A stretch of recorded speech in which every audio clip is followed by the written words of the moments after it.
상가 관리비를 꼭 확인하라. 보통 상가를 매매 또는 분양할 때 보증금과 월세만을 생각하기 쉽다. 내가 들인 비용에서 임대료를 얼마나 받을 수 있을지 말이다.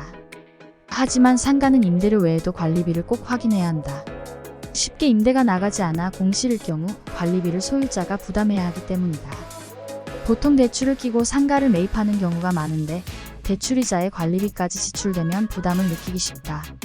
게다가 관리비가 높은 상가는 임차인도 부담스러우므로 쉽게 임대가 나가지 않을 수 있다. 내가 알고 있는 한 분은 주상복합 상가를 월세 350만원에 임차했는데 관리비가 100만원에 육박했다. 처음에는 관리비를 조금 더 내면 된다고 대수롭지 않게 여겼지만 결국에는 관리비가 큰 부담으로 남아 가게를 정리하고 말았다. 상가 분양의 경우 분양 면적 대비 전용 면적 전용률이 낮아 실제 사용할 수 있는 공간이 적지만 부담해야 할 관리비는 크게 증가한다.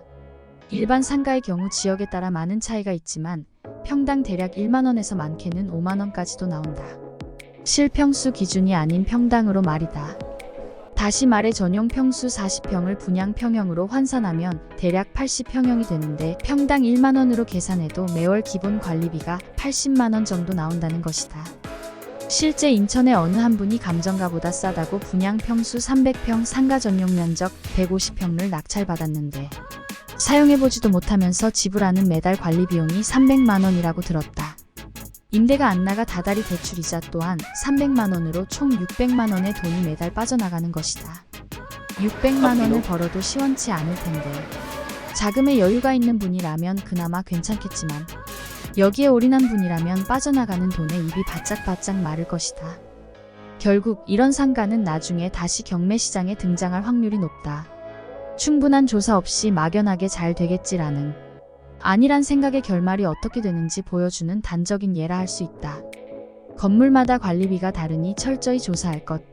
내가 낙찰받은 수원 지하 상가는 전용 면적이 150평이니 평형으로 환산하면 300평형, 평당 1만원씩만 잡아도 한 달 관리비가 300만원이란 얘기가 나온다. 그렇다면 나도 매달 300만원이란 큰 금액을 기본 관리비로 냈을까? 결론부터 말하자면 수원 지하 상가의 한 달 기본 관리비는 15만원에 불과했다.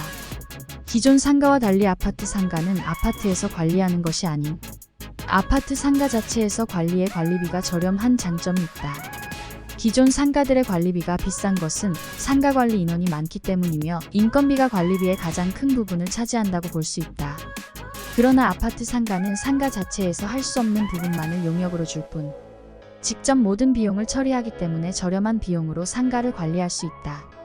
하지만 모든 아파트 상가가 그런 것은 아니니 반드시 입찰 전에 철저히 파악하기 바란다. 상가 아파트를 비롯한 집합 건물에는 구분 소유자 전원을 구성원으로 하는 관리단이 설립된다. 명칭은 관리단, 번영회 등 다양하다. 보통 아파트 관리단과 상가 관리단이 구분되는데 상가 소유주 중 한 분이 상가 관리단 회장을 맡는 경우가 많다. 이곳을 통해서 실제 부과되는 평형당 관리비가 얼마인지 확인하고 입찰해야 한다. 일부 입찰자의 경우 관리비를 무시하는 대범함을 보이기도 한다. 그러나 관리비 부담 여부 만일 낸다면 어느 정도의 수준인지 등 사소한 것까지 꼼꼼히 짚어보는 자세가 성공적인 입찰임을 잊지 말아야 한다. 로드옥션